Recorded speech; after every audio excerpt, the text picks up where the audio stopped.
Hello dear student, कैसे हैं आप सभी। आशा करता हूं आप सभी लोग अच्छे हैं और मन लगा के एग्जाम की तैयारी कर रहे हैं। Jharkhand academic council JAC board के द्वारा 2024 के लिए जो सिलेबस जारी किया है उस वीडियो को हम आगे लेके चलते हैं और इस वीडियो में मैं आप लोगों को जो है वो पूरा बीएसटी का जो है मैं आप लोगों को सिलेबस के बारे में बता रहा हूं। इससे पहले अकाउंटेंसी और बीएमटी का सिलेबस मैंने आप लोगों को बता दिया है और इस वीडियो में मैं आपको बीएसटी के सिलेबस को बारे में बताने वाला हूं। और इस बार जो बीएसटी का सिलेबस है वो पिछले साल के बीएसटी के सिलेबस से छोटा है। हाँ, आप सही सुन रहे हैं कि इस साल का जो बीएसटी का सिलेबस है वो पिछले साल के बीएसटी से छोटा है। कुछ कुछ चैप्टर जो है वो हटा है और कुछ कुछ चैप्टर के अंदर का जो टॉपिक है वो टॉपिक को भी लिमिटेड कर दिया है, यानी टॉपिक भी कम पढ़ने हैं। तो अगर आप अच्छे तरीके से वीडियो को देखते हो तो आपको समझ में आ जाएगा कि बीएसटी में क्या पढ़ना है, क्या नहीं पढ़ना है, कौन सा चैप्टर है जो अब आपको नहीं पढ़ना है और कौन सा इंपॉर्टेंट चैप्टर जो है जो आप लोगों के लिए सबसे ज़्यादा इंपॉर्टेंट है। और साथ ही साथ ये भी बताऊंगा कि बीएसटी का तैयारी आप किस तरीके से करोगे जिससे आपका एग्जाम में मोर देन 80 मार्क्स यानी 80 नंबर से ज़्यादा मार्क्स जो है वो बीएसटी में आप लोगों का आए। ठीक है, तो एक एक करके इन सारे पॉइंट को बताते हैं। बेसिकली आप लोगों का जो पीडीएफ है वो इंग्लिश में दिया है, लेकिन मैं हिंदी इंग्लिश दोनों में डिटेल्ड में एक्सप्लेन कर दूंगा जिससे आपको सब चीज़ समझ में आ जाए। ठीक है, तो जल्दी से पेन और कॉपी अपने पास रखना और जो जो मैं आप लोगों को नोट्स बताऊंगा वो नोट्स नोट डाउन करते हुए आप लोग चलोगे। ठीक है, चलो देखो, जैसा कि आप अभी स्क्रीन में देख पा रहे हैं ये जो है वो बीएसटी का सिलेबस आप लोगों के लिए दिया हुआ है। अब डिटेल्ड में बताते हैं कि बीएसटी में क्या क्या पढ़ना है। तो देखो यार, आप सबको पता है कि बीएसटी में बेसिकली हम लोगों का जो है वो दो पार्ट होता है, एक होता है पार्ट ए और एक पार्ट बी। बेसिकली जो पार्ट ए होता है बीएसटी का, वहाँ हम लोग पढ़ते हैं आपका principle and functions of management, यानी कि प्रबंध के सिद्धांत एवं कार्य। तो बेसिकली यहाँ पढ़ने के लिए हम लोगों को जो है वो 9 चैप्टर होता है पढ़ने के लिए। ठीक है, तो ये जो 9 चैप्टर है इसके बाद एक पार्ट बी होता है। पार्ट बी में बेसिकली पढ़ने के लिए हम लोगों के लिए 4 चैप्टर होता है। तो इन 8 चैप्टर होता है पार्ट ए में, पार्ट बी में आप लोग का 4 चैप्टर होता है। इन्हीं चैप्टर्स के बारे में जो है हम लोग पढ़ते हैं। ठीक है, अब सबसे पहले बात करते हैं पार्ट ए में कि पार्ट ए में कौन कौन सा चैप्टर है पढ़ने के लिए, सारा चैप्टर है या नहीं है, और उस चैप्टर में कौन कौन सा टॉपिक जो है वो हम लोगों को पढ़ना है, इसके बारे में डिस्कस करेंगे। ठीक है, तो देखो सबसे पहले क्या लिख रहा है यहाँ, जो हम लोगों का बीएसटी जो है उसका ये जो पार्ट ए है, ये पार्ट ए जिसका नाम है principle and functions of management, प्रबंध के कार्य एवं सिद्धांत। ठीक, तो इसमें जो सबसे पहला चैप्टर है हम लोगों का पढ़ने के लिए, जैसा आप देख सकते हैं यहाँ लिखा गया है nature and significance of management, प्रबंध की प्रकृति एवं महत्व, लेसन 1 पढ़ना है। क्लियर है। अब लेसन 1 में जब आप पढ़ोगे तो लेसन 1 में बेसिकली आपको क्या क्या पढ़ना है, लेसन 1 में इंपॉर्टेंट टॉपिक क्या क्या पढ़ना है, तो एकदम अच्छे तरीके से समझ लो कि लेसन 1 में क्या क्या पढ़ना है। ठीक है, देखो लेसन 1 में यानी प्रबंध का टॉपिक है, तो सबसे पहले आपको मैनेजमेंट के बारे में पढ़ना है, यानी प्रबंध के बारे में पढ़ना है। प्रबंध क्या है, प्रबंध का अर्थ, प्रबंध की प्रकृति, प्रबंध का विशेषता, प्रबंध के कार्य, प्रबंध के स्तर, जिसमें प्रबंध के 3 स्तर होते हैं, उच्च स्तर, मध्य स्तर, निम्न स्तर। साथ ही साथ प्रबंध कला और विज्ञान दोनों है, वो टॉपिक पढ़ना है। और साथ ही साथ आप लोगों को पढ़ना है समन्वय प्रबंध का सार है, यानी मेन टॉपिक क्या है, प्रबंध क्या है, उसका अर्थ, परिभाषा, महत्व, विशेषता। ठीक है, प्रबंध के कार्य, प्रबंध के कार्य में नियोजन, संगठन, नियुक्तिकरण, निर्देशन, नियंत्रण, planning, organising, staffing, control, planning, organising, staffing, directing और कंट्रोलिंग, लेवल्स ऑफ मैनेजमेंट यानी प्रबंध के levels, top level, middle level, lower level. इसके बाद coordination is an essence of management, और इसके साथ हम लोगों को पढ़ना है management is an both of art and science. ये टॉपिक हम लोगों को पढ़ना है, यानी मैनेजमेंट के बारे में देखो वही सब चीज बोला गया है। मैनेजमेंट का ऑब्जेक्टिव पढ़ना है, उसका इंपॉर्टेंस को पढ़ना है, ठीक है, उसके नेचर को पढ़ना है। इसके बाद management is both science and art, इस टॉपिक को पढ़ना है। लेवल ऑफ मैनेजमेंट के बारे में पढ़ना है, ठीक है, और उसका जो फंक्शन है, प्लानिंग हो गया, ऑर्गेनाइजिंग हो गया, स्टाफिंग हो गया, डायरेक्टिंग और कंट्रोलिंग, और कोऑर्डिनेशन पढ़ना है कि कोऑर्डिनेशन क्या है। ठीक है, और मैं आप लोगों को टेंशन नहीं लीजिए, बीएसटी का एक एक टॉपिक जो है वो बहुत ही अच्छे तरीके से मैं आप लोगों को कराऊंगा। ठीक है, आगे समझ में यहां तक पता चल गया क्या पढ़ना है। अब आते हैं हम लोग चैप्टर 2 पे। तो ध्यान से देखो कि बेसिकली हम लोगों को चैप्टर 2 में क्या पढ़ना है। तो हम सबको पता है कि हम लोगों का ये जो चैप्टर 2 है उस चैप्टर 2 का नाम है प्रिंसिपल ऑफ मैनेजमेंट, प्रबंध के सिद्धांत। ठीक, अब ये जो प्रबंध के सिद्धांत चैप्टर है इसमें पढ़ना क्या क्या है, तो बच्चा एकदम अच्छा से समझना। ये जो हम लोगों का टॉपिक है प्रबंध के सिद्धांत, इसमें आप लोगों को 2 तरीके का प्रबंध के बारे में पढ़ना है। एक पढ़ना है हम लोगों को प्रबंध के सिद्धांत जो सर हेनरी फ्योल के द्वारा बताया गया है। हेनरी फ्योल के द्वारा जिन प्रबंध के 14 सिद्धांतों को बताया गया है उसको पढ़ना है, यानी 14th principles are described by Henri Fayol, उसको पढ़ना है। और वैज्ञानिक प्रबंध जो टेलर के द्वारा बताया गया है, यानी साइंटिफिक मैनेजमेंट जो FW टेलर के द्वारा बताया गया है उसको पढ़ना है। इन दोनों का मतलब पढ़ना है और इन दोनों का फीचर्स को पढ़ना है कि आखिरकार वैज्ञानिक प्रबंध क्या है, टेलर के द्वारा कौन कौन सा वैज्ञानिक प्रबंध यानी साइंटिफिक मैनेजमेंट बताया गया। इसके बाद हम लोगों का परंपरागत सिद्धांत या प्रबंध के सिद्धांत जो हेनरी फ्योल जी के द्वारा दिया गया था, और हेनरी फ्योल जी के द्वारा मैनेजमेंट का ये जो 14th प्रिंसिपल्स को बताया गया था, उन 14 प्रिंसिपल्स को हम लोगों को पढ़ना है इस टॉपिक पे। ठीक है, आया समझ में? ठीक है सर, आया समझ में। चलो आगे बढ़ते हैं, लेसन 2 भी हो गया। अब हम लोग आगे डिस्कस करते हैं लेसन 3 के बारे में। तो देखो बच्चा, लेसन 3 में बेसिकली हम लोगों को क्या पढ़ना है, तो लेसन 3 का नाम है बिजनेस इन्वायरमेंट, यानी कि व्यावसायिक वातावरण या व्यावसायिक पर्यावरण।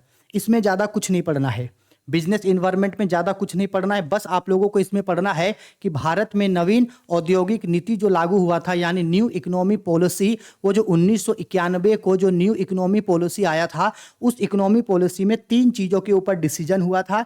एक हुआ था ग्लोबलाइजेशन, एक हुआ था लिबरलाइजेशन और एक हुआ था प्राइवेटिलाइजेशन, यानी कि वैश्वीकरण, उदारीकरण और निजीकरण। तो आपको उस 3 टॉपिक के बारे में पढ़ लेना है थोड़ा थोड़ा कि वैश्वीकरण क्या होता है, उदारीकरण क्या होता है, निजीकरण क्या होता है, और इंडिया में जो न्यू इकोनॉमी पॉलिसी, न्यू औद्योगिक या नवी आर्थिक नीति जो 1991 में आया था, उसके बारे में थोड़ा सा पढ़ लेना कि उसका क्या फीचर्स है और कौन कौन सा डिसीजन लिया गया था। बहुत ही छोटा टॉपिक होता है ये।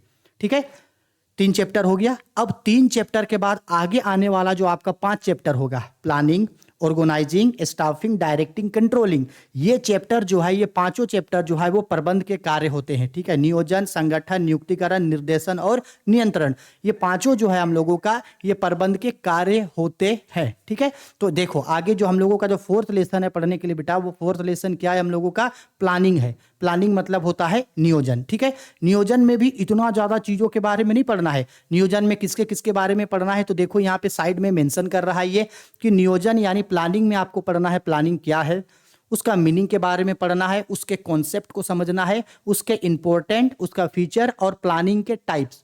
प्लानिंग 3 टाइप्स का होता है, जैसे short term, middle term, long term. ठीक है, तो ये जो प्लानिंग का टाइप है यानी प्लानिंग का जो प्रकार है ये पढ़ना है। ठीक है, बहुत इजी है, कुछ ज्यादा चीज इसमें पढ़ने का जरूरत नहीं है। ठीक, प्लानिंग हो गया। प्लानिंग के बाद जो हम लोगों का आपका प्लानिंग के बाद हम लोगों का जो आपका 5th लेसन होगा पढ़ने के लिए, ऑर्गेनाइजेशन यानी कि संगठन।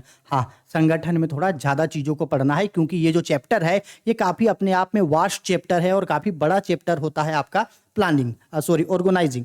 लेकिन ऐसा भी नहीं है कि ऑर्गेनाइजिंग में जो है आपको वो बहुत सारे चीज़ों को रट्टा मारने का जरूरत है या बहुत एडवांस है, कोई रॉकेट साइंस पढ़ना है, नहीं।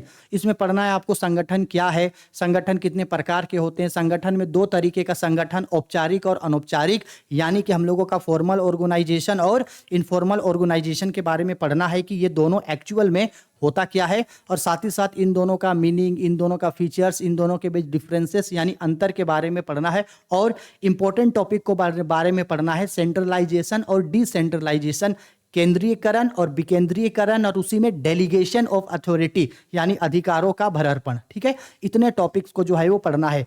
हम बोल रहे हैं इसलिए आपको सुनने में ये ज़्यादा लग रहा है, लेकिन जब आप पढ़ोगे तो आपको उतना ही जो है वो लिमिटेड हो जाएगा। ठीक है, प्लानिंग भी पढ़ना है, ऑर्गेनाइजिंग भी पढ़ना है। ठीक है सर, आगे आगे क्या क्या पढ़ना है। अब आते हैं लेसन 6 में, जिसका नाम है हम लोगों का स्टाफिंग। क्या पढ़ना है, स्टाफिंग यानी कि नियुक्तिकरण। नियुक्तिकरण भी जो है वो अपने आप में एक बड़ा चैप्टर है, और नियुक्तिकरण के अंदर में भी जो है यानी स्टाफिंग के अंदर में भी कई सारे चीज आता है। लेकिन बिलीव मी, बीएसटी भले ही सुनने में या देखने में लंबा होता है, लेकिन पढ़ने में जो है वो बड़ा मजा आता है। और सिर्फ बीएसटी ही नहीं, आपके कॉमर्स के सभी सब्जेक्ट जो है पढ़ने में बहुत ही ज़्यादा मजा आता है। ठीक है, तो मैं आप लोगों को सारे सब्जेक्ट पढ़ा ही रहा हूँ और पढ़ाऊंगा। तो अगर आप मेरे साथ 12th का अच्छे तरीके से तैयारी करना चाहते हैं तो टेलीग्राम चैनल जरूर ज्वाइन करके रखना। सभी का PDF, important notes, videos, model paper, question bank, question paper, previous year question, सब चीज़ जो है मैं आप लोगों को टेलीग्राम पे दे दूंगा। तो टेलीग्राम पे जाके राहुल कॉमर्स एकेडमी सर्च करना, वहाँ जो चैनल आएगा राहुल कॉमर्स एकेडमी, उसमें जाकर के जो है वो ज्वाइन हो जाना। ठीक है, तो स्टाफिंग में भी हम लोगों को सब टॉपिक जो है वो पढ़ना है। स्टाफिंग के बाद आते हैं डायरेक्टिंग। डायरेक्टिंग भी अपने आप में काफी वास्ट सब्जेक्ट है, यानी कि निर्देशन। निर्देशन के अंदर भी जितना पॉइंट्स है वो सब पॉइंट हम लोगों को पढ़ना है। ठीक है, और डायरेक्टिंग के अंदर में जैसे लीडरशिप हो गया, कम्युनिकेशन हो गया, मोटिवेशन हो गया, और साथ ही साथ आप लोगों का सुपरविजन हो गया। इन टॉपिक्स को भी जो है हम लोगों को यहाँ कवर करना होगा और मैं आप लोगों को करवा दूंगा। ठीक, डायरेक्टिंग पढ़ना है।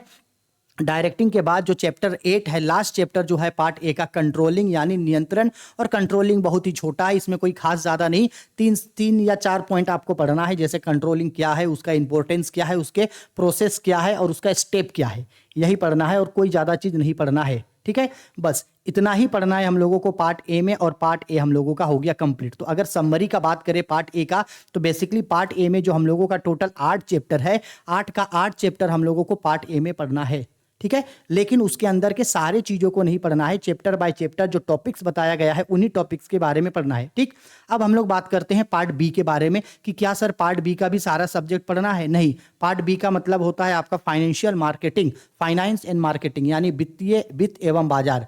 तो ये जो हम लोगों का वित्त एवं विपणन है, फाइनेंशियल, ये जो हम लोगों का पार्ट बी है, उसमें एक चैप्टर बाहर रख दिया गया है। यानी पार्ट बी पे पहले 4 चैप्टर होता था पढ़ने के लिए, अब 4 चैप्टर नहीं है, अब सिर्फ आपको पार्ट बी में 3 चैप्टर है पढ़ने के लिए। ठीक है सर, चलो बता दो तो पार्ट बी में सर हम लोग क्या क्या पढ़ेंगे। तो पार्ट बी में जो हम लोगों का सबसे पहला लेसन 9 है, फाइनेंशियल मैनेजमेंट, वित्तीय प्रबंध, इसको पढ़ना है। ठीक है, और वित्तीय प्रबंध के अंदर में जो जो टॉपिक्स है वो सब टॉपिक्स को कवर करना है, जैसे वित्तीय प्रबंध क्या है, वित्तीय प्रबंध की विशेषता क्या है, वित्तीय नियोजन क्या है, वित्तीय निर्णय किस तरीके से लिए जा सकते हैं, वित्त के स्रोत क्या है, इन सब के बारे में जो है हम लोग पढ़ेंगे। फाइनेंशियल मैनेजमेंट क्या है, फाइनेंशियल प्लानिंग क्या होता है, फाइनेंशियल प्लानिंग किस तरीके से किया जाता है, फाइनेंशियल रिसोर्सेज क्या है, इन सभी चीज़ों के बारे में जो है हम लोग पढ़ेंगे। एकदम इजी है, कोई ज़्यादा रॉकेट साइंस जैसा नहीं है। ठीक है, लेसन 9 हो गया। इसके बाद आते हैं लेसन 10। ये जो लेसन 10 है हम लोगों का, अच्छा लेसन 8 के बाद जो हम लोगों का, लेसन 9 के बाद एक और चैप्टर हम लोगों का आता था फाइनेंशियल मैनेजमेंट के बाद एक चैप्टर आता था फाइनेंशियल मार्केटिंग। ये जो फाइनेंशियल मार्केटिंग करके जो चैप्टर था, वित्तीय विपणन करके जो एक चैप्टर था फाइनेंशियल मार्केटिंग, अब वो सिलेबस से बाहर है, अब उसको वो आप लोगों को नहीं पढ़ना है। वो काफ़ी ज़्यादा अपने आप में वास्ट सब्जेक्ट था, काफ़ी बड़ा सब्जेक्ट था। Capital market, share market, stock exchange market, commercial paper हो गया, सेबी हो गया, कई चीज़ों के बारे में हो गया जो हम लोगों को पढ़ना पड़ता था, काफ़ी वास्ट था। तो उस चीज़ से बचने के लिए आप लोगों को जो है ये चैप्टर जो है वो हटा दिया गया। तो अब आप लोगों जो है वो फाइनेंशियल मार्केटिंग चैप्टर नहीं पढ़ोगे, उसकी जगह पढ़ोगे क्या, मार्केटिंग यानी विपणन। ये नॉर्मल चैप्टर है, विपणन में जो है आपको कोई खास ज़्यादा चीज़ पढ़ने का जरूरत नहीं है। आपको पढ़ना है कि मार्केटिंग क्या है, विपणन क्या है, कितने टाइप का होता है, मार्केटिंग मिक्स क्या है, विपणन मिक्स क्या है, ब्रांडिंग किस तरीके से होता है, लेबलिंग किस तरीके से होता है, पैकेजिंग किस तरीके से होता है, इन्हीं सब चीज़ों के बारे में जो है वो पढ़ना है। नॉर्मल चीज़ है, उतना कोई खास ज़्यादा चीज़ पढ़ना इसमें नहीं है। ठीक है, इसके बाद सबसे लास्ट चैप्टर जो है हम लोगों को पढ़ने के लिए वो है लेसन 11, कंज्यूमर्स प्रोटेक्शन यानी कि उपभोक्ता संरक्षण। 1986 के बारे में हम लोगों को पढ़ना है यहाँ, और प्लस जो नया कंज्यूमर प्रोटेक्शन एक्ट है उसमें जो चेंजेस आया था 2019 में, उसके बारे में पढ़ना है। कंज्यूमर प्रोटेक्शन एक्ट 2019 के बारे में पढ़ना है, और कंज्यूमर प्रोटेक्शन एक्ट 1986 के बारे में भी पढ़ना है।